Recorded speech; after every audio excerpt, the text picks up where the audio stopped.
Viens Seigneur Jésus, Maranatha. Viens Seigneur Jésus, Maranatha. Le travail occupe une place centrale dans la vie de toute personne, au point qu'on ne peut pas parler de vocation chrétienne, de sainteté, sans le travail. Quand je dis travail, c'est au sens large, il s'agit aussi de service pour ceux qui ne sont plus en condition de travailler. La vie de Nazareth, avec Joseph, Marie et Jésus, nous enseigne cette place centrale.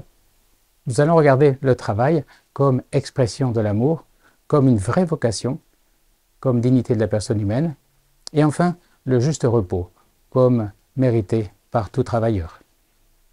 Le travail est une expression d'amour, c'est ce que nous enseigne la vie à Nazareth, ce n'est pas toujours ce que l'on dit à propos du travail. Il est parfois vu comme laborieux, il est parfois vu comme une obligation, parfois même comme un lieu d'oppression. Pourtant, dans la vie de la Sainte Famille, le travail est un lieu d'expression de l'amour. Travailler, ça donne du sens à la vie, et mieux encore, c'est une manière d'aider, d'aimer son prochain et de lui-même.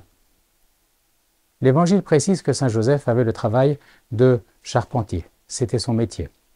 Un métier humble, mais en même temps qui nécessite des compétences recherchées. C'est pourquoi il est permis de penser que dans l'humble famille de Nazareth, eh bien, le nécessaire ne manquait pas. Le métier de charpentier va embrasser toute la vie de Saint Joseph, comme c'est le cas pour tout artisan, tout travailleur indépendant. C'est pourquoi il est permis de penser que la vie de la jeunesse de Jésus, cachée à Nazareth, sera dédiée au travail avec Saint Joseph. Comme le dit l'Évangile selon Saint Luc, quand Jésus adolescent revient du pèlerinage à Jérusalem, il était soumis en tout à ses parents. Joseph était charpentier, Jésus était appelé le fils du charpentier, il a appris de Joseph le travail humain. En conséquence, si la Sainte Famille est un modèle pour les familles chrétiennes, le travail de Jésus avec Joseph est également un modèle pour nous. C'est l'amour de Jésus pour les travailleurs que nous pouvons contempler dans l'atelier de charpentier à Nazareth. En déclarant le 1er mai comme la fête de Saint Joseph travailleur, l'Église a voulu honorer le travail dans le contexte de notre société moderne. Elle l'a déclaré comme essentiel à la vocation de toute personne, à la dignité de toute personne humaine. Il s'agit d'un droit de toute personne en condition de travailler. De plus, le travail manuel trouve dans l'Évangile une valeur que notre société a tendance à déprécier. Ainsi Jésus, associé à Joseph, rappelle que le travail est un lieu central de notre sanctification, de notre croissance dans le monde. Le travail est une manière d'aimer. Le travail est également une vocation profonde, notre dignité de personne. Le travail, selon le livre de la Genèse, continue l'œuvre du Créateur. Le Créateur a travaillé 6 jours et se repose le 7e jour. Le travail béni par Dieu donne des richesses pour subvenir aux besoins de sa famille, de son entourage. C'est également une bénédiction pour notre propre croissance de personne humaine. Un jour, le pape François raconte qu'un pauvre vient demander du pain à une association caritative. Il reçoit le pain pour sa famille et il répond « Merci, mais j'aurais besoin de plus. J'ai besoin de gagner ce pain par mon travail. »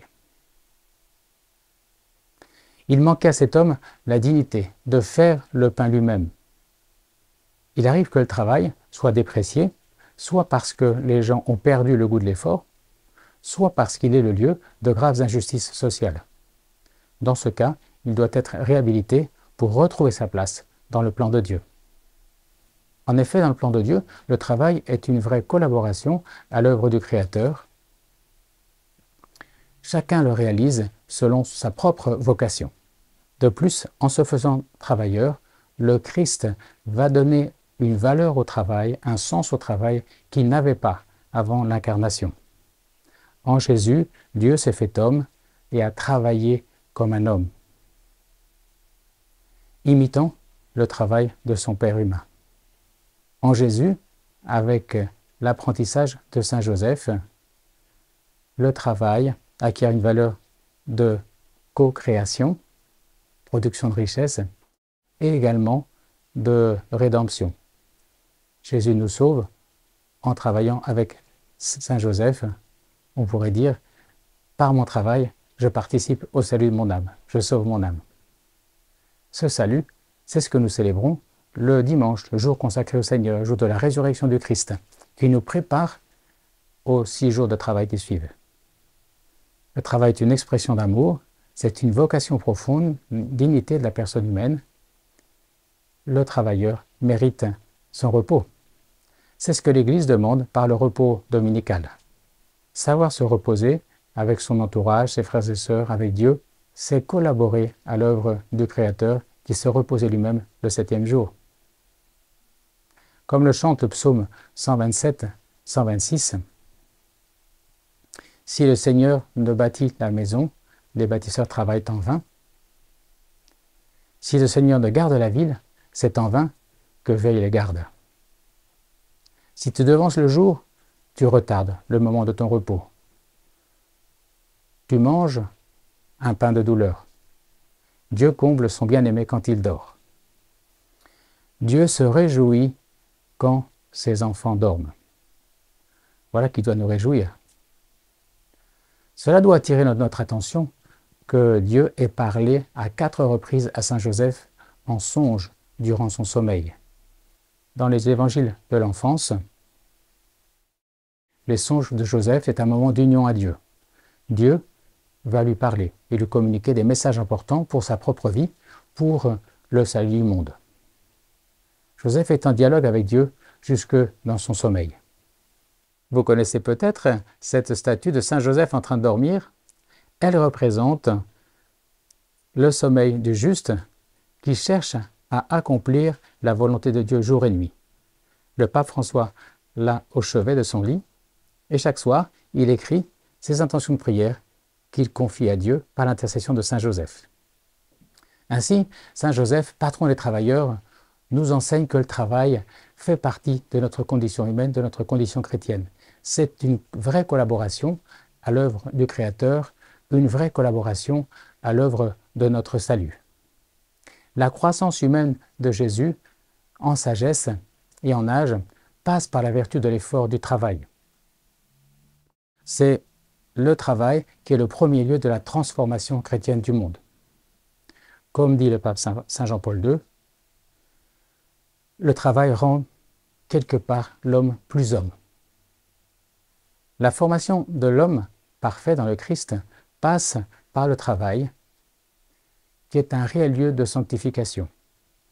Dans ce sens, il est logique que l'Église ait vu dans Saint Joseph, qui a enseigné le travail à Jésus, le modèle magnifique du saint travailleur. 3 exercices pour cette semaine.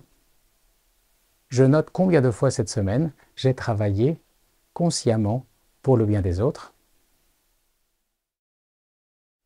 Chaque jour de cette semaine, je garde 1 minute de silence à mon travail pour entrer en présence de Dieu, mon Créateur, et demeurer en sa présence dans mon travail, à travers la lecture d'un psaume, la présence d'une icône, mon chapelet, et je réfléchis de quelle manière je me mets la lumière du Christ pour choisir mes temps de loisirs, pour décider de mes week-ends.